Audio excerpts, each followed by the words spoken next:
Hello everyone, welcome to my channel. जैसा कि आपको पता है कि हम लोगों ने फिजिक्स का पूरा कवर कर लिया था, सेक्शन उसके 4 चैप्टर हमने कवर कर लिए थे। एक आवर एनवायरनमेंट हमने नहीं पढ़ा था, वो थियरी बेस्ड क्वेश्चन है इसलिए हमने उसको नहीं पढ़ा था। अब आगे जो हम लोग चैप्टर स्टार्ट कर रहे हैं वो है सबसे इंपॉर्टेंट चैप्टर जिससे आपके 8 मार्क्स के क्वेश्चन आने ही वाले हैं, और वो है आपका chapter acid, base and salt. देखिए हिंदी में कहें तो इसे अम्ल, क्षार तथा लवण।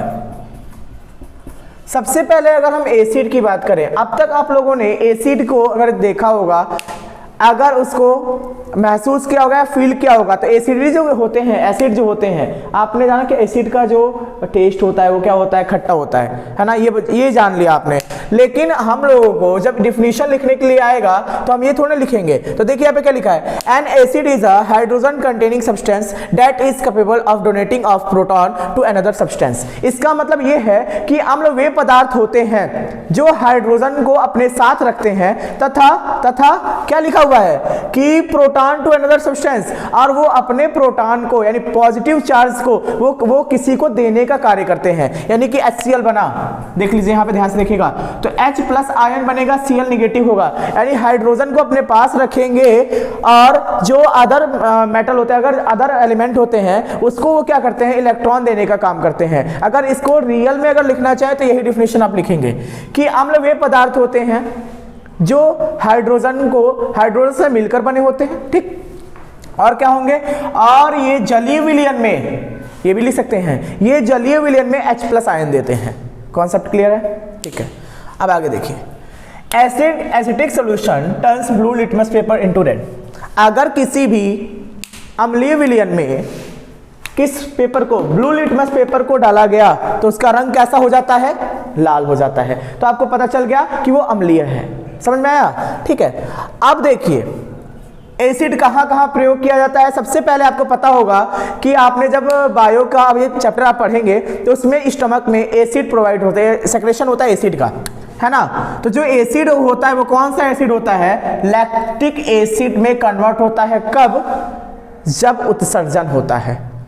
उत्सर्जन के दौरान, एक्सकर्शन लिखा हुआ है ना यहाँ पे कि human body are known to produce lactic acid while exercising, मतलब कि जब भी उत्सर्जन होगा तो जो आपका स्टमक है वो लैक्टिक एसिड प्रोवाइड करता है, वहां पे उस एसिड का नाम है लैक्टिक एसिड, ध्यान रखिएगा। आगे बेस क्या होता है, क्षार क्या है। सबसे अच्छी बात है कि जैसे आपने अम्लों को कहा कि जो अम्ल है वो H प्लस आयन देता है, तो आप सीधे कह सकते हैं कि क्षार वे पदार्थ हैं, वो रासायनिक सब्सटेंस हैं जो कि क्या करते हैं, जिनका स्वाद कैसा होता है, तीखा कसैला होता है, वो लिख सकते हैं। और क्या लिख सकते हैं, इट डिसॉल्व इन वाटर, जब ये पानी में घुलते हैं तो हाइड्रोक्साइड देते हैं। हाइड्रोक्साइड आपको पता होगा ना, OH माइनस, OH माइनस को हम लोग क्या कहते हैं, हाइड्रोक्साइड कहते हैं, ठीक है। आगे देखिए एल्कलीज क्या होते हैं। अब इसको थोड़ा सा ध्यान से देखिएगा, पेपर में आ चुका है, bases that are soluble in water are called alkalis, यानी कि ऐसे पदार्थ जो किसमें बेसिस दैट आर, ऐसे क्षार जो वाटर में सोल्यूबल हो, घुलनशील हो, उसे क्या कहते हैं, एल्कलीज कहते हैं। साल्ट और produce to the reaction between acid and base. अब देखिए लवण क्या होता है, ये साल्ट दिख रहा है ना आपको, क्या होते हैं, जब अम्ल और क्षार की अभिक्रिया कराई जाए तो हमें क्या मिलता है, साल्ट मिलेगा और वाटर मिलेगा। ये ध्यान रखिएगा कि जब भी एसिड और बेस जब रिएक्ट करते हैं एक साथ, जैसे कि मैं एग्जांपल ले लेता हूँ, कुछ भी ले लेता हूँ, जैसे कि NaOH, ये क्या है, OH है, इसलिए क्या है, बेस है, ठीक, प्लस HCl, H जुड़ा हुआ है इसके साथ, तो ये क्या है, एसिड है।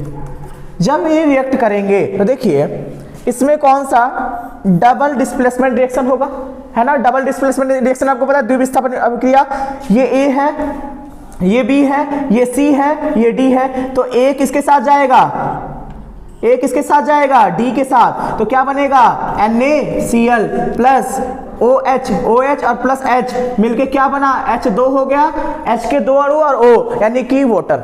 यानी कि जब भी हम किसी भी क्षार से या अम्ल से क्षार से अभिक्रिया कराते हैं, अम्ल और क्षार की अभिक्रिया होगी तो हमेशा क्या बनेगा, लवण बनेगा, यानी कि साल्ट बनेगा, और क्या, जल भी बनेगा। समझ में आया? तो ठीक है, अब आगे करते हैं, रिएक्शन करते हैं। चलिए, तो हम लोग अब एसिड के और बेस के जो प्रॉपर्टीज हैं, इसके जो गुण हैं, उसके बारे में हम लोग चलते हैं पढ़ने। चलिए, बोला गया कि जब एसिड किसी भी मेटल के साथ अभिक्रिया करेगा, रिएक्ट करेगा, तो जब एसिड किसी भी मेटल के साथ रिएक्ट करता है तो आपको पता है कि जो ZnSO4 है, यहाँ पे देखिए बना है ZnSO4, जिंक सल्फेट है ना, जिंक सल्फेट बना हुआ है यहाँ पे। और जब भी आप हमेशा ध्यान रखिएगा कि कभी भी मेटल के साथ रिएक्शन करेगा, एसिड या बेस कोई भी करे, सिमिलरिटी प्रॉपर्टीज क्या है उनकी, कि वो हमेशा हाइड्रोजन गैस बाहर निकालेंगे। ये देखिए Zn प्लस H2SO4 किसके साथ किया, मेटल के साथ। देखिए मेटल है, Zn मेटल है कि नहीं है, और इसके साथ जब रिएक्ट करेगा तो H2 गैस बाहर निकलेगा। ये हमेशा ध्यान रखिएगा, पेपर में क्वेश्चन आ चुका है कि ऐसे क्वेश्चन सीधे पूछा जाता है कि जो एसिड है मेटल के साथ रिएक्ट करेगा तो कौन सी गैस बाहर निकलती है। ऑप्शन में बहुत सारे दिए होंगे, लेकिन आप हमेशा टिक किसको करेंगे, H2 को। ठीक है, आगे देखिए, एसिड मेटल ऑक्साइड। अब कुछ लोग कहेंगे, अब देखिए जिन बच्चों ने ये नहीं पता कि मेटल ऑक्साइड का मैंने नाम लिया, तो उनको ये नहीं पता कि इसका फॉर्मूला क्या होगा, तो फिर वो जाए 9th क्लास में पढ़कर आए। CuO metal oxide, ZnO zinc oxide, ये सारे जिसमें ऑक्सीजन की मात्रा होगी वही तो ऑक्साइड होंगे। तो ठीक है, तो देखिए यहाँ पे एसिड के साथ जब मेटल ऑक्साइड रिएक्ट करता है तो क्या बनाता है, साल्ट प्लस H2O। यानी कि आपको पता क्या चला कि जब भी मेटल ऑक्साइड होगा जिसके साथ ऑक्सीजन ऐड होगा, सिर्फ मेटल नहीं, मेटल ऑक्साइड होगा, और तब हमेशा हमेशा वाटर ही बनेगा। वाटर जब बनेगा तो देखिए यहाँ पे रिएक्शन भी किया गया है, अभी मैं बताऊंगा कैसे बनेगा। ठीक है, अब जब एसिड और मेटल कार्बोनेट या मेटल बाई कार्बोनेट, कार्बोनेट मतलब CO3 देखिएगा ध्यान से, जब भी मेटल कार्बोनेट या मेटल बाई कार्बोनेट अभिक्रिया करेंगे किसी भी एसिड से तो क्या बनता है, सॉल्ट बनेगा, H2 बनेगा और कार्बन डाइऑक्साइड गैस बाहर निकलेगी। ठीक, तब कौन सी गैस बाहर निकल रही है, कार्बन डाइऑक्साइड। आपको सिर्फ इतना सा ध्यान रखना है कि इसमें कार्बोनेट आया है तो कार्बन का एक मॉलिक्यूल आ चुका है ना, तो कार्बन डाइऑक्साइड ही गैस बाहर निकलेगी। समझ में आया? कोई दिक्कत है, रटना नहीं है, समझ लेना यहाँ पे। समझ में आया? ठीक है, एक चीज यहाँ पे देखिएगा, NaOH एक क्या है, क्षार है। NaOH एक क्षार है, बेस है, और जब ये Zn से अभिक्रिया कर रहा है तो ये रिएक्शन पेपर में आ चुका है। बच्चे कंफ्यूज कि मेटल के साथ तो जब रिएक्ट कर रहा है एसिड तो हमें मिल क्या रहा है, H2 गैस, लेकिन बेस के साथ भी ऐसे सिमिलरिटी है क्या? जी हाँ, सिमिलरिटी है। क्या सिमिलरिटी है? यहाँ देखिए, NaOH जो है जब Zn के साथ अभिक्रिया करेगा तो Na2ZnO2 बनेगा, नहीं बनेगा? बनेगा। क्या बनेगा? Sodium zinc oxide, sodium zinc oxide और हाइड्रोजन गैस बाहर निकलेगी। ये बुक में या कहीं पे भी प्रीवियस पेपर जब लगाए होंगे तो इस क्वेश्चन को देखा होगा, ये है। अब देखिए, reaction of zinc metal with dilute sulphur. अब डाइल्यूट क्या है? डाइल्यूट यहाँ पे समझ लीजिए, डाइल्यूट क्या है कि रिएक्शन ऑफ जिंक मेटल, कोई भी एक जो जिंक का धातु है वो किससे रिएक्ट कर रहा है, डाइल्यूट किससे, सल्फ्यूरिक एसिड से। अब देखिए यहाँ पर जो सल्फ्यूरिक एसिड है, क्या है सल्फ्यूरिक एसिड? सबको पता है ना, H2SO4। अभी कहीं मैंने लिखा था, नहीं लिखा तो देख लो, H2SO4 सल्फ्यूरिक एसिड है। अब यहाँ पर देखिए, जब कभी भी डाइल्यूट सल्फ्यूरिक क्या होता है ये पहले समझ लीजिए, ऐसा अम्ल जिसमें क्या होता है, पानी की मात्रा यानी वाटर जो है, जल है, उसको मिला दिया जाए, ऐसे एसिड को हम लोग डाइल्यूट एसिड कहते हैं। यानी कि सांद्र, हिंदी में कहते हैं सांद्र। और जो लैब में आपका एसिड रखा जाता है वो सारे के सारे सांद्र होते हैं, मतलब कि उसमें वाटर की क्वांटिटी भी रहती है। तो जब भी ध्यान से सुनिएगा, पेपर में क्वेश्चन आ चुका है इससे कि जब कभी भी जिंक के, अब देखिए यहाँ पे क्या चल रहा है, जिंक से जो मेटल है आपका, उसका सल्फ्यूरिक एसिड से जब अभिक्रिया कराएंगे तो सिर्फ ZnSO4 नहीं बनेगा, सिर्फ ZnSO4 नहीं बनेगा। देखिए यहाँ पे Zn प्लस H2SO4, तो ये जब बनेगा तो क्या बनेगा, ZnSO4 और प्लस H2 गैस बाहर निकलेगा। अभी मैंने बताया कि किसी भी मेटल से अगर कोई भी एसिड रिएक्ट करेगा तो H2 गैस बाहर निकलेगी, लेकिन ये ध्यान रखना है कि जो H2 गैस है ये गैस क्या करता है, धमाका, यानी कि इसमें जो चिंगारी निकलेगी, जैसे ही ये H2 गैस वायु के संपर्क में आएगा, वायु के मतलब एयर के जब कांटेक्ट में आएगा, तो अगर आप देखेंगे कि कोई फ्लो में जल रहा है, क्योंकि ZnSO4 तो ये जलेगा तो ही एसिड से क्रिया हुई है, तो जब ये वायु के कांटेक्ट में इसकी गैस जो H2 वाली गैस जो निकल रही है, और जब ये वायु के एयर के कांटेक्ट में आएगी तो एक बहुत बड़ा साउंड सुनाई देगा आपको। और यही रीजन है कि जो H2 गैस है इसको कहा जाता है क्या, बोरैक्स। ये आपके सिलेबस में नहीं है लेकिन आपको पढ़ना पड़ेगा कि जो ऐसा जो साउंड को, जो सोनरेशन को बढ़ा दे वो H2 गैस है। कब ऐसा होता है, जब मेटल से रिएक्ट करता है कोई भी एसिड। तो आपको ध्यान रखना है, पेपर में क्वेश्चन पूछा जाए कि ये बताइए कि रीजन दीजिए, क्या आपको बताना है कि जब कोई भी अम्ल किसके साथ अभिक्रिया करेगा तो आपको धमाके की, पटाखे की आवाज की तरह आपको आवाज सुनाई देगी। तो उसका रिएक्शन आप क्या बताएंगे कि जो मेटल है वो जब रिएक्ट करेगा, जब मेटल किसी भी एसिड से रिएक्ट करेगा तो ये वाली आपको ध्वनि सुनाई देगी। समझ में आया? आगे देखिए, metal carbonate and hydrogen carbonate with acid जब रिएक्ट करेंगे, ये रिएक्शन इसकी हम बता रहे हैं कि जब भी मेटल कार्बोनेट और हाइड्रोजन कार्बोनेट किससे रिएक्ट करेंगे, मेटल से। तो देखिए एसिड से, सॉरी, तो मेटल जब कार्बोनेट रिएक्ट करता है तो सॉल्ट, वाटर और CO2 बनाएगा। अभी मैंने ऊपर बताया है, ऊपर यही बताया कि कार्बोनेट आ रहा है ना, आपके कार्बन का एक कंपाउंड आ रहा है तो कार्बन डाइऑक्साइड गैस जाहिर सी बात निकलेगी, वो NaHCO3 हो या Na2CO3 हो, उससे कोई फर्क नहीं पड़ता, आपका CO2 गैस है वो बाहर निकलेगा ही। समझ में आया? कोई दिक्कत नहीं होनी चाहिए कि किसी भी एसिड से, जरूरी नहीं कि आप HCl ही लो, कोई भी एसिड आप जब रिएक्ट कराएंगे तो आपका CO2 गैस बाहर निकलेगा और जल आपका बनेगा, यानी आपका वाटर तो बनना ही बनना है। ठीक है, उसके बाद पहले ये बना लीजिए फिर बैलेंसिंग कर लीजिए तो इजी भी रहेगा करने में। ठीक है, आगे देखिए, मेटल ऑक्साइड के साथ अभिक्रिया। मेटल ऑक्साइड आपको यहां दिखा CuO, देखा अभी मैंने बात की थी इसकी, और 2HCl जब रिएक्ट करेंगे तो क्या बनाएंगे, H2O। मैंने अभी अभी बताया है कि जब भी कोई भी मेटल ऑक्साइड किससे रिएक्ट करता है, किससे रिएक्ट करेगा, एसिड से, तो हमेशा हमेशा जल बनेगा और क्या बनेगा, सॉल्ट बनेगा। और सॉल्ट CuCl2, NaCl सॉल्ट नहीं है, ये CuCl2 भी सॉल्ट है, जिसमें क्लोरीन की मात्रा आ गई वो सॉल्ट ही कहे जाते हैं, लवण ही कहे जाते हैं। समझ में आया?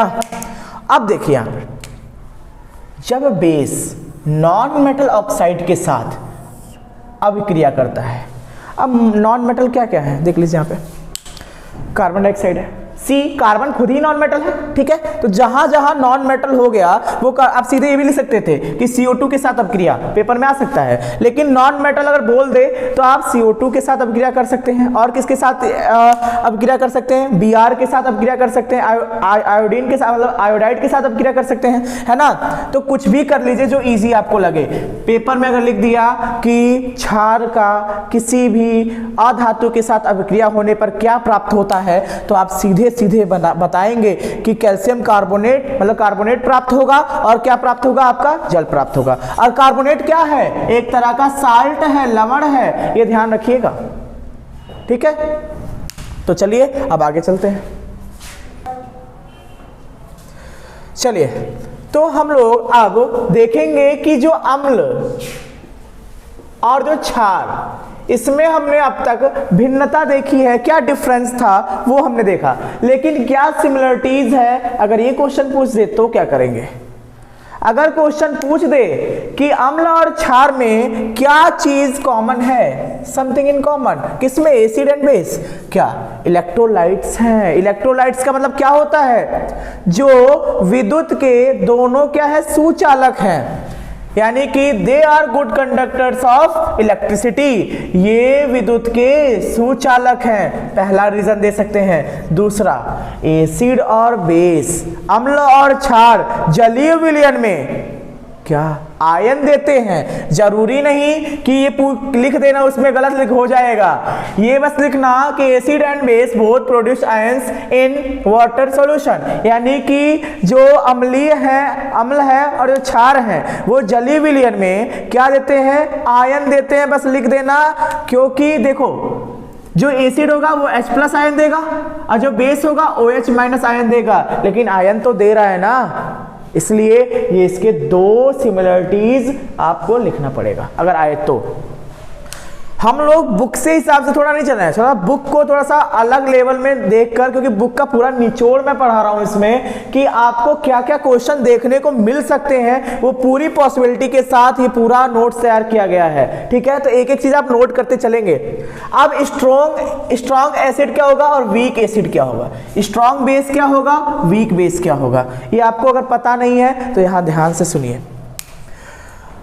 ऐसे अम्ल जिसमें हाइड्रोजन के यानी कि H+ की मात्रा सबसे ज्यादा हो, ऐसे एसिड हमारे स्ट्रॉन्ग एसिड कहलाते हैं। अब देखिए, अभी आपने डाइल्यूट एसिड पढ़ा था ना, डाइल्यूट एसिड में क्या हो रहा था? H जो था वो तो था, क्योंकि अम्ल है तो रहेगा, उसमें क्या वाटर की मात्रा बढ़ा दी गई। जब वाटर मिलाया जाता है तो सारे के सारे एसिड कैसे कहलाते हैं? वीक एसिड, यानी कि ये प्रबल अम्ल, ये दुर्बल अम्ल। हिंदी वाले थोड़ा ध्यान देंगे, प्रबल और ये दुर्बल अम्ल। एसिड को तो अम्ल कहते हैं, पता है ना। देखिए यहां पे ऐसे अम्ल जिसमें हाइड्रोजन की आयनों की संख्या सबसे ज्यादा होगी वो स्ट्रॉन्ग एसिड कहलाएंगे। बहुत छोटा सा एग्जांपल है, अगर आय लिखने के तो लिख सकते हैं। और स्ट्रॉन्ग बेस में क्या होगा? OH की संख्या सबसे ज्यादा होगी, हाइड्रोक्साइड की मात्रा सबसे ज्यादा होगी, वो स्ट्रॉन्ग बेस है, यानी कि प्रबल क्षार है। दुर्बल क्षार क्या होगा? उसमें भी क्या मिला देंगे? H2O। ठीक है, तो वो क्या बन जाएगा? दुर्बल क्षार। समझ में आया? अब आगे देखिए, पीएच स्केल आपने नहीं देखा होगा, लेकिन पढ़ा तो जरूर है कि पीएच स्केल आपका दो पार्ट में डिवाइड होता है ना। पहला यहां होता है 7, और 7 पे उसका जो मान होगा वो क्या होगा? न्यूट्रल होगा, उदासीन होगा, है ना। 7 पे उसका मान कैसा होता है? उदासीन होता है। जैसे जैसे हम 7 से आगे बढ़ेंगे, जैसे कि 8, 9, 10, 11, 12, 13, 14, ये आपके 14 हो गए। इधर यहाँ 7 पहले से ही है, तो यहाँ पे क्या आएगा? 6, 5, 4, 3, 2, 1, यानी कि 1 से लेके 14 तक का होता है आपका पीएच स्केल। अब पीएच स्केल में ध्यान देने वाली बात क्या है कि 7 अगर किसी का पीएच वैल्यू है तो उसका जो मान होगा वो कैसा होगा? उदासीनीकरण कहते हैं ना उसे न्यूट्रल कहेंगे, न्यूट्रलाइजेशन होगा उसका, यानी वो न्यूट्रल कहा जाएगा। और जैसे जैसे 7 से पीछे जाएंगे वो उतना ज्यादा एसिडिक होगा, और जितना जितना 7 से आगे बढ़ेंगे वो सारा वो जितने भी एलिमेंट होंगे, जितना भी वो मेटल होगा, जो भी वो कंपाउंड्स बनेंगे वो सारे बेसिक होंगे। समझ में आया? अब एक क्वेश्चन मैं पूछता हूं, मेरा एक क्वेश्चन है कि अगर किसी भी पीएच स्केल में जो पीए है, मान लीजिए P' से ज्यादा है, जो P' है P" से ज्यादा है, तो इनमें से कौन एसिडिक है? पीएच स्केल में P' से ज्यादा है, ऐसे बोल दिया गया, ए बी ले लेते हैं हम लोग, पीएच की बात होती है, मान लीजिए ए बी सी से ज़्यादा है, ठीक, तो कौन इसमें सबसे ज़्यादा अम्लीय होगा? कौन होगा? ए बी होगा, बी सी होगा? तो यहां देखिए क्वेश्चन आ चुका है, ये प्रीवियस पेपर 2016 और 19 का जब कॉन्सेप्ट वाले क्वेश्चन उठाकर देखेंगे एक एक नंबर वाले में, उसमें पूछा गया है, तो जिसका पीएच वैल्यू जितना ज्यादा उतना ज्यादा क्षारीय, उतना ज्यादा बेसिक होगा, जिसका पीएच वैल्यू जितनी कम वो उतना ज्यादा अम्लीय होगा। अगर सीधे बोल दिया गया कि पीएच स्केल में कोई एक पदार्थ है ए जिसकी वैल्यू सबसे ज्यादा है, तो आप जाहिर सी बात बिना सोचे क्षारीय लगा दीजिए, जितना ज्यादा उतना बेसिक, जितना कम उतना एसिडिक। समझ में आया? कोई दिक्कत है? नहीं होनी चाहिए। अब हम उसके कुछ सूचक पढ़ते हैं, यहां पे लिखा हुआ है पूरा, आप देख लीजिएगा। एक रेड लिटमस पेपर, दूसरा ब्लू लिटमस पेपर, जो पेपर में आया वही मैंने लिया है बस। टर्मरिक, फिनाफ्थलीन और मेथिल ऑरेंज, इनके सब कलर्स का कैसे चेंज होता है ये आपने भी बुक में बहुत सारा देखा होगा और पढ़ा भी होगा। तो देखिए यहाँ पे जो लाल लिटमस पेपर है वो एसिड में और यहाँ बेस दोनों का दिया गया है, कैसा होगा? रेड, और बेस में ब्लू, है ना? वो रिमेन्स बचता है, जो बच जाएगा रेड, उसके बाद से जब इसका क्षारीय माध्यम में कैसा हो जाएगा? ब्लू। अब ब्लू लिटमस पेपर किसमें? रेड में परिवर्तित होगा और ये ब्लू का ब्लू ही रह जाएगा। यानी कि आपको क्या पता चला कि लाल लिटमस पेपर अम्लीय माध्यम में चेंज ही नहीं होता, उसी तरह जो ब्लू लिटमस पेपर है ना, वो क्षारीय माध्यम में चेंज ही नहीं होता, वही बच जाता है। डालोगे फिर वही आपको प्राप्त होगा जो आपको मिला है, ठीक। टर्मरिक जो है, जो हल्दी, आपको पता है ना, ये एसिड में चेंज नहीं होता, लेकिन एसिड में चेंज नहीं होगा, लेकिन किस में चेंज हो जाएगा? बेसिक में। अगर बेस है तो रेड हो जाएगा। फिनाफ्थलीन पेपर में पिछले साल 2022 में भी पूछा गया क्वेश्चन है कि अम्लीय माध्यम में जो फिनाफ्थलीन का रंग कैसा हो जाएगा? तो कैसा हो जाएगा? कलरलेस, रंगहीन, लेकिन बेसिक में पिंक होगा। इसी तरह मेथिल ऑरेंज का अम्लीय माध्यम में लाल और क्षारीय माध्यम में पीला। ये बहुत इंपॉर्टेंट है, इसको ध्यान से पढ़ लीजिएगा। लेकिन ये लिटमस पेपर का क्वेश्चन आ चुका है कि लाल लिटमस पेपर कब परिवर्तित नहीं होगा? किस माध्यम में? अम्लीय माध्यम में। समझ में आया? नीला लिटमस पेपर किसमें अपरिवर्तित रहेगा? क्षारीय माध्यम में। समझ में आया? अब आगे देखिए, न्यूट्रलाइजेशन ऑफ, ये सारे रिएक्शन है जिनका न्यूट्रलाइजेशन किया गया है। देखिए ध्यान से, यहाँ पे जब कोई भी, यहाँ देखिए स्ट्रॉन्ग एसिड यानी कि प्रबल अम्ल किसी भी, यहाँ पे देखिए, यहाँ पे जो बेस है वो कैसा है? स्ट्रॉन्ग बेस है, ठीक है। यहां पर जो बेस है, जब भी प्रबल अम्ल प्रबल क्षार से अभिक्रिया करते हैं तो हमेशा और हमेशा सॉल्ट और वाटर बनाएंगे, ये ध्यान रखिएगा। प्रबल अम्ल, मैंने बताया उदासीनीकरण अभिक्रिया जो है उसमें है कि लवण कब बनता है? जब अम्ल और क्षार बनते हैं। लेकिन कब? जब प्रबल अम्ल प्रबल क्षार से अभिक्रिया करेगा तभी लवण और वो साल्ट और वाटर मतलब जल बनेगा, ठीक है। जब कोई, अब यहां पे देखिए वीक बेस है और स्ट्रॉन्ग एसिड है, यानी कि जब प्रबल अम्ल होगा, दुर्बल क्षार से अभिक्रिया होगा तो कैसा बनेगा? वो साल्ट कैसा बनेगा? कैसा बनेगा? अम्लीय लवण बनेगा। और तब ये क्वेश्चन पूछा जा चुका है कि जब कोई भी प्रबल अम्ल किसी दुर्बल क्षार से अभिक्रिया करेगा तो क्या बनेगा? देखिएगा यहाँ पे, देखिए कैसा बनेगा? वो कैसा साल्ट होगा? अम्लीय होगा, अम्लीय लवण बनेगा। यानी जिसकी कैपेबिलिटी सबसे ज्यादा वैसा ही आपको साल्ट देखने को मिलेगा। यहाँ देखिए वीक एसिड है, स्ट्रॉन्ग बेस है, तो कैसा बनेगा? बेसिक साल्ट बनेगा। समझ में आया? और वाटर तो आपको बनेगा ही, समझ में आया? जिसकी अधिकता ज्यादा होगी, जो जितना प्रबल होगा उसी हिसाब से उसके लवण का, उसके साल्ट का निर्माण होता है। समझ में आया? अब आगे देखिए, ये थोड़ा सा बच्चों ने नहीं पढ़ा लेकिन मैं पढ़ाऊंगा। ऑल फैक्ट्री इंडिकेशंस क्या होते हैं? यानी कि घ्राण सूचक, ये नहीं पढ़ा, बुक में भी है, पूछा भी गया है। 2021 का पेपर 20 वाला उठा के देख लीजिए, इसमें पेपर नहीं हुए थे, उसमें एक क्वेश्चन पूछा गया है 2020 में पेपर बने थे उसके। देखिए क्या होता है ऑल फैक्ट्री इंडिकेशंस, घ्राण सूचक क्या होता है, बुक में भी, कई बुक में दिया है। जैसे कि आपका सबसे अच्छी बुक वो है नवीन प्रकाशन की जो बुक है, कुमार मित्तल की लिखी हुई, उसमें भी है। क्या है?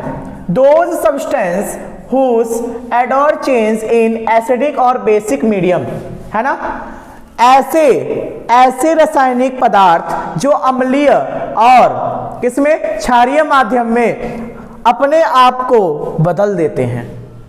ऐसे सूचक जो अम्लीय क्षारीय दोनों माध्यमों में अपने आप को बदल देते हैं, उन्हें क्या कहते हैं? वो भी किसके साथ? फ्रेग्रेंस के साथ, खुशबू के साथ, महक के साथ, स्मेल के साथ। वो सारे के सारे कौन से कहे जाएंगे? घ्राण सूचक, ऑल फैक्ट्री इंडिकेशंस। जैसे कि वेनिला आपने देखा होगा, ओनियन, क्लोव, इसका मतलब जो परत है, प्याज की जो परत है, उसको अगर अम्लीय और क्षारीय दोनों माध्यम में डालेंगे तो उसका कैसे चेंज हो जाएगा? आपको देखिए, एसिड जब वो बेस में डाल जाएंगे तो एसिडिक में चेंज हो जाएगा, एसिड में डालेंगे तो बेस में चेंज हो जाएगा। मतलब कि ये, और वो भी फ्रेग्रेंस के साथ, यानी कि उसका जो सुगंध है, उसका जो स्मेल है वो भी चेंज होगा। ठीक है, अब देखिए एसिडिक साल्ट की वैल्यू जो होगी वो 7 से कम होगी, अभी मैंने इसी एग्जांपल से बताया है। बेसिक साल्ट की जो वैल्यू होगी वो ज्यादा होगी, किससे? 7 से। और 7 इज अ न्यूट्रल नंबर, किसमें? पीएच स्केल में। ठीक है, तो अब आगे बढ़ते हैं और इसको आप लोग नोट डाउन कर लीजिएगा, इंपॉर्टेंट है, पूछा जा सकता है। नहीं इंपॉर्टेंट है तो आप कहीं अपने घर वाली कॉपी में कहीं नोट कर लीजिएगा, क्योंकि ये आगे आएगी। ठीक है, चलिए आगे चलते हैं। चलिए तो हम लोग यहाँ देखते हैं। अब अम्ल और क्षार ये पूरा हमारा कंप्लीट हो गया। जो भी आपके प्रॉपर्टीज थे, जो भी आप उसके गुण थे, भौतिक गुण, रासायनिक गुण, सब हमारा सारी प्रॉपर्टीज कंप्लीट होने के बाद अब हम लोग चलेंगे कि अब क्या करना है हमें। अब हमें करना है जो हमने सीखा है वो हमें करना है। क्या सीखा है? पहले सीखा था कि किसी भी अम्ल का क्षार से अभिक्रिया, तो चलिए करा के देखते हैं क्या बनेगा। कॉमन सॉल्ट NaCl, ये रहा अम्ल, ये रहा क्षार, जब ये रिएक्ट कराए तो ये बना हमारा सॉल्ट, और ये क्या बनेगा? जल, H2O, है ना, वाटर। तो बोला गया है कि जब किसी भी NaCl के जलीय विलयन में विद्युत प्रवाहित करते हैं तो क्या हमें मिलता है? NaCl, नमक बिंदु। एक्वस विलयन, मतलब एक्वस मतलब जलीय विलयन होता है, यहाँ देख लीजिएगा, जलीय विलयन। एक्वस मतलब जलीय विलयन होता है, सॉल्यूशन का मतलब विलयन होगा। ठीक है, और NaCl को हम लोग ब्राइन भी कहते हैं, ध्यान रखिएगा। NaCl को यानी कि नमक को हम लोग ब्राइन भी कहते हैं, ये ध्यान रखिएगा। पेपर में आ चुका है कि व्हाट इज ब्राइन, तो आप लिखिएगा, क्या लिखेंगे? NaCl is a brine. ठीक है, आगे देखिए। अब decompose to form NaOH, the process is called the chlor alkali process. इसी अभिक्रिया को, यानी NaCl जब बना हमारा, उसके H2O के साथ फिर से डिकम्पोज कर दिया, फिर से पुनः रिपीट उस रिएक्शन को रिपीट कर दिया, तो उस रिएक्शन से क्या फिर में बन जाता है आपका 2NaOH। Cl2 गैस प्रवाहित करने पर Cl2 गैस निकलती है और हाइड्रोजन गैस बाहर निकलती है। और इसी अभिक्रिया, इसी को हम लोग क्या कहते हैं? Caustic soda. ये दोनों बहुत इजी हैं, ये पेपर में शायद ही आए। जो आप लोग सोच रहे हैं यही आएगा, नहीं, ब्राइन आ सकता है। ठीक है, क्लोर एल्कली प्रोसेस पूछ सकता है कि क्या होता है क्लोर एल्कली प्रोसेस। देखिए, क्लोर इसलिए क्योंकि इससे क्लोरीन गैस निकल रही है, और ऐसी अभिक्रिया जिसमें क्लोरीन गैस निकलेगी वो क्लोर क्षार अभिक्रिया कहलाएगी। और देखिए हमें क्षार भी प्राप्त हो रहा है इसके साथ साथ NaOH। यानी कि जब हमने किससे अभिक्रिया कराया, NaCl का, ये जो हमारा क्या था, साल्ट था, लवण, यानी कि जो साल्ट था उससे जब H2O से अभिक्रिया कराएंगे तो क्या हमारा बनेगा, NaOH बनेगा, क्लोरीन गैस बाहर निकलेगी और हाइड्रोजन गैस। और इस क्लोरीन गैस निकलने की वजह से ये हो गया क्षार और ये हो गया क्लोरीन, जिसे क्लोरीन क्षार प्रोसेस भी कहते हैं, इसलिए क्लोर क्षार प्रक्रिया। समझ में आया? अब आगे देखिए, इसका प्रयोग कहाँ कहाँ है। प्रिपरेशन ऑफ सोप, यानी साबुन, डिटर्जेंट यानी कि सर्फ साबुन बनाने में इसका यूज किया जाता है। पेपर मेकिंग यानी कि कागज उद्योग में, कागज को बनाने में। यूज इन आर्टिफिशियल फाइबर, ध्यान रखिएगा पूछा जा चुका है। चलिए तो हम लोग देखते हैं कास्टिक सोडा को। बोला गया है कि decompose to form NaOH, the process is called the chlor alkali process. बोला गया है कि इसी रिएक्शन को फिर से अगर हम कर दें, यानी 2NaCl और 2H2O, जब इनकी अभिक्रिया होगी तो हमें क्या प्राप्त होगा, क्षार प्राप्त होगा, क्लोरीन गैस प्राप्त होगी और हाइड्रोजन गैस प्राप्त होगी। अब इसमें क्लोरीन के प्राप्त होने और क्षार के प्राप्त होने पर ये जो अभिक्रिया है इंपॉर्टेंट हो जाती है। क्यों? इसका नाम हो जाता है क्लोर एल्कली प्रोसेस, यानी कि क्लोर क्षार अभिक्रिया। जो एल्कली है इसको क्षार ही कहते हैं, है ना, ध्यान रखिएगा। इसका प्रयोग कहाँ कहाँ होता है? साबुन, देखा है ना, नहाते हो आप लोग? नहीं नहाते हो, नहाते हो। साबुन का जो प्रयोग होगा साबुन बनाने में वो किसका होगा, वो कास्टिक सोडा। पेपर मेकिंग, आप जो पढ़ते हो कॉपी किताब, है ना, जिसको आज कल आप लोग जलाने की उम्मीद में हो, बोर्ड एग्जाम नजदीक आ रहा है, तो वो है पेपर मेकिंग में उसका प्रयोग होता है। ठीक है, और कहाँ प्रयोग होगा? यूज इन आर्टिफिशियल फाइबर, ये पूछा जा चुका है। मानव निर्मित फाइबर बनाने में किसका प्रयोग किया जाएगा? कास्टिक सोडा का। ठीक, अब हम थोड़ा सा डीप पढ़ेंगे, क्या पढ़ेंगे? H को अलग रखेंगे, Cl को अलग रखेंगे और HCl का प्रयोग पढ़ लेंगे। हाइड्रोजन गैस का प्रयोग कहाँ, हाइड्रोजन का प्रयोग कहाँ कहाँ होता है? ईंधन के रूप में, यानी कि एज अ फ्यूल। अमोनिया के फर्टिलाइजर के रूप में, अगर अमोनिया जो है फर्टिलाइजेशन में काम आता है, कौन? हाइड्रोजन। Cl कहाँ प्रयोग किया जाता है? वाटर ट्रीटमेंट में, यानी कि जो आपका पानी है, पानी के कीटाणुओं को, जीवाणुओं को नष्ट करने में किसका प्रयोग होगा? Cl का। स्विमिंग पूल में, अगर आपसे पूछ दे कि स्विमिंग पूल में, अच्छा वही नहाते हो, स्विमिंग पूल में जो आपका कौन सा एलिमेंट आपका यूज होता है, वो होता है क्लोरीन, ताकि आपके बॉडी की जो बैक्टीरिया है वो दूसरे बॉडी की बैक्टीरिया से क्या हो, इन्वॉल्व ना हो, यानी सब लोग मिलकर नहाएं, है ना, स्विमिंग पूल में। ठीक है, आगे देखिए, HCl का प्रयोग कहाँ होगा? HCl क्लीनिंग स्टील, आपके घर में बर्तन है और आप लोग धोते भी हो, तो उसी बर्तनों को धोने के लिए HCl का प्रयोग किया जाता है।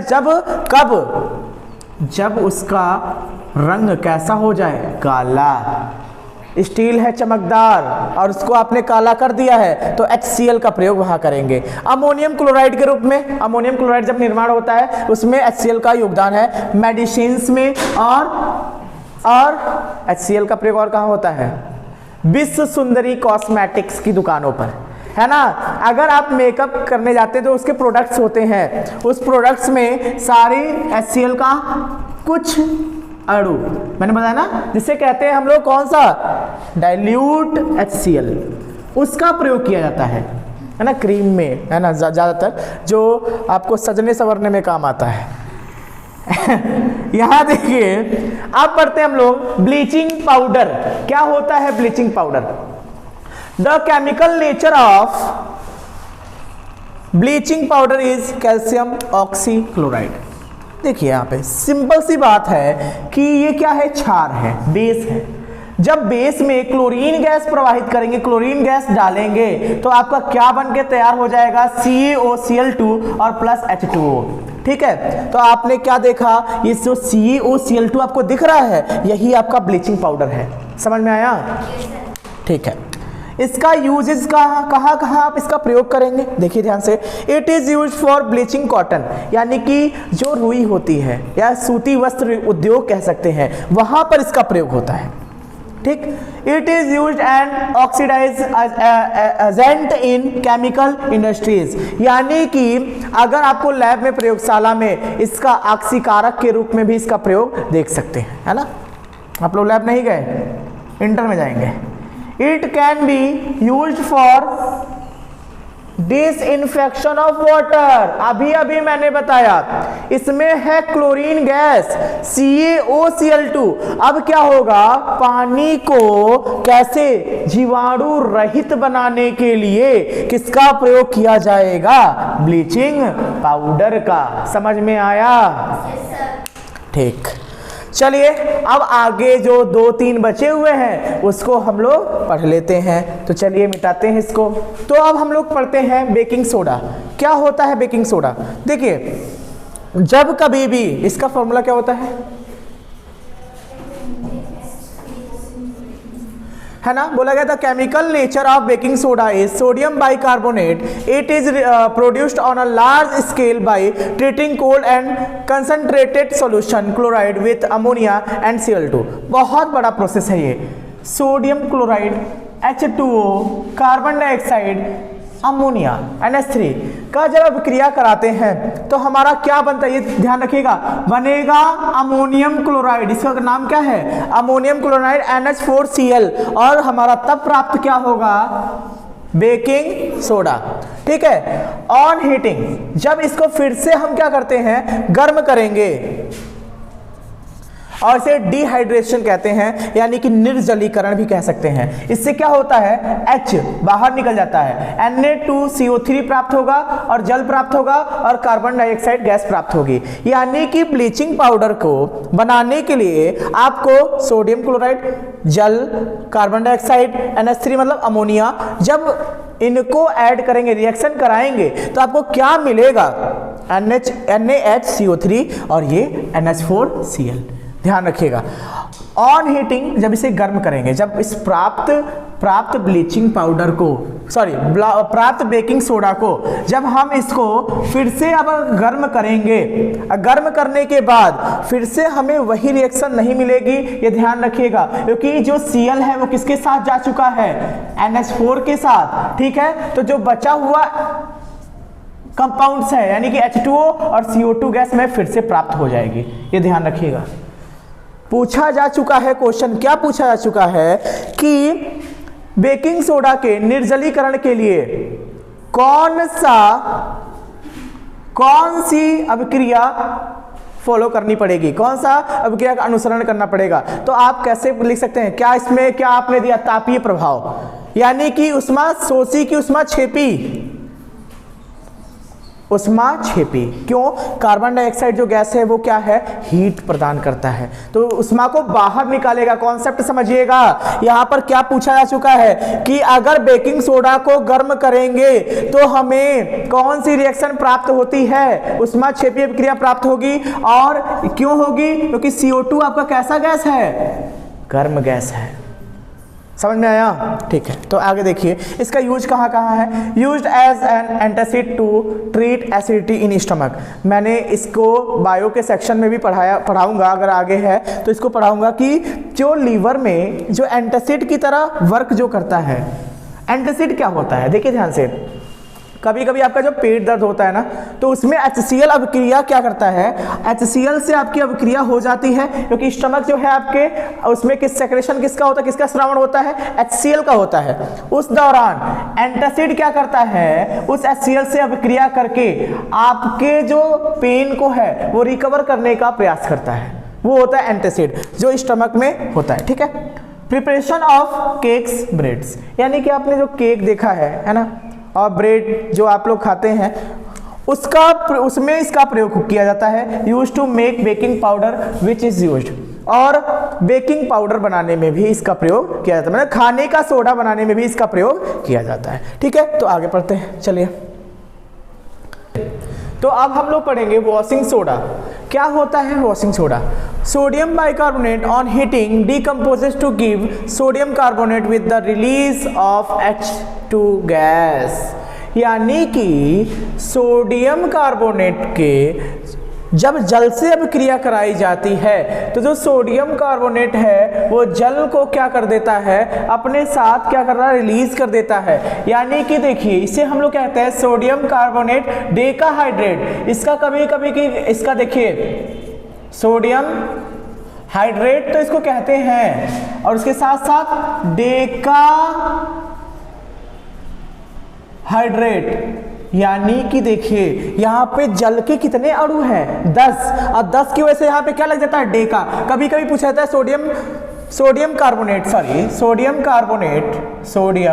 कार्बोनेट और डेकाहाइड्रेट किसका केमिकल नेम है, किसका रासायनिक नाम है, तो किसका बताएंगे आप, वॉशिंग सोडा का। कहाँ प्रयोग होता है, यूज इन ग्लास टॉप, है ना, आपके पेपर इंडस्ट्री में, ठीक है, यानी कि कागज उद्योग में। और कहाँ होता है, जहाँ पे ग्लास शॉप होती है, कांच के जो दुकानें होती हैं, वहां पर इसका प्रयोग किया जाता है। Employed in the manufacture of the sodium compound such as borax. Borax को देख लीजिए एक बार, बोरैक्स के निर्माण में इसका प्रयोग किया जाता है। सोचिए, देखिए यहाँ पे देखिए क्या है, Na2B4O5 OH का होल 4, है ना, इंटू 8H2O। बोरैक्स के निर्माण में इसका प्रयोग किया जाता है। बहुत इंपॉर्टेंट है, बोरैक्स का वहां पे देख लीजिएगा, नोट डाउन कर लीजिएगा। आपके सिलेबस में तो नहीं है लेकिन पूछा जा सकता है, कभी भी आगे आपको काम आएगा, क्लास नोट्स में ऐसे ही डाल लीजिएगा बोरैक्स का नाम, है ना। Use to remove permanent hardness of water, यानी कि पानी की कठोरता को खत्म करने के लिए किसका प्रयोग किया जाता है, वॉशिंग सोडा का प्रयोग किया जाता है। ये रहा आपका वॉशिंग सोडा, इसमें तो कोई दिक्कत नहीं होनी चाहिए, है ना, समझ गए। चलिए पढ़ रहे हैं कि कुछ लोग चले गए। अब देखिए last topic, plaster of Paris, यानी जो अंत तक नहीं जुड़ा, यानी कि छूट गया, उसका सबसे इंपॉर्टेंट प्लास्टर ऑफ पेरिस। कई बार एग्जाम में पूछा गया हुआ क्वेश्चन है ये। The chemical nature of POP is calcium sulphate hemihydrate. अगर किसी भी इसका नाम अगर बोला जाए तो इसका नाम होता है कैल्शियम सल्फेट, यानी कि CaSO4 और प्लस हाफ H2O।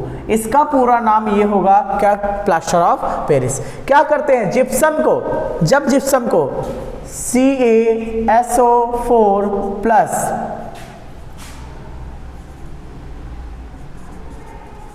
जब अभिक्रिया कराते हैं तो इसका क्या बन जाता है, CaSO4 कैल्शियम सल्फेट की अभिक्रिया जब हाइड्रोजन के जल के 2 अणु से कराते हैं तो आपका क्या बन के तैयार होता है। देखिए यहाँ पे ध्यान से देखिएगा, CaSO4 plus half H2O plus 3/2 H2O, ये बनकर तैयार होता है। और इसको हम लोग कहते हैं क्या, CaSO4 और 2H2O एक में मिला रहेगा तो इसको हम कहेंगे जिप्सम, और जब ये अलग हो जाता है तो इसी को हम लोग कहते हैं प्लास्टर ऑफ पेरिस। ठीक है, इसका प्रयोग कहाँ होता है, आपके वॉल के जो भी गैप्स को फिक्स करने में, उसके जो उनके दरार पड़ गई है उनको भरने में, किसका, बिल्डिंग और हाउसेस में, ठीक है, ऑर्नामेंट्स में, यानी कि गहनों में इसका प्रयोग किया जाता है ना।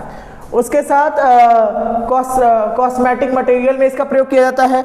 यूज्ड इन डिजाइनिंग प्रोडक्ट्स में, यानी खिलौने बनाने में इसका प्रयोग किया जाता है। और क्या, प्रोटेक्शन सिस्टम, यानी फायर प्रोटेक्शन सिस्टम में भी इसका प्रयोग किया जाता है। ज्वलनशील जो वस्तुएं हैं उसको कम करने के लिए इसका CaSO4 का प्रयोग किया जाता है, हाफ H2O को। ठीक है, तो ये था हमारा अम्ल और क्षार और तथा लवण। इसको आपने बहुत ही मेहनत से पढ़ डाला है, एक वीडियो में, एक शॉट में आपने सब पढ़ डाला। अब आपको क्या करना है, इनको रिकैप करके 2 बार आप देखेंगे, आपको पूरा चैप्टर एकदम अच्छे से कॉन्सेप्ट के साथ तैयार हो जाएगा, है ना। तो आप बोर्ड एग्जाम की तैयारी करते रहिए, ठीक है। तो आज के लिए सिर्फ इतना ही।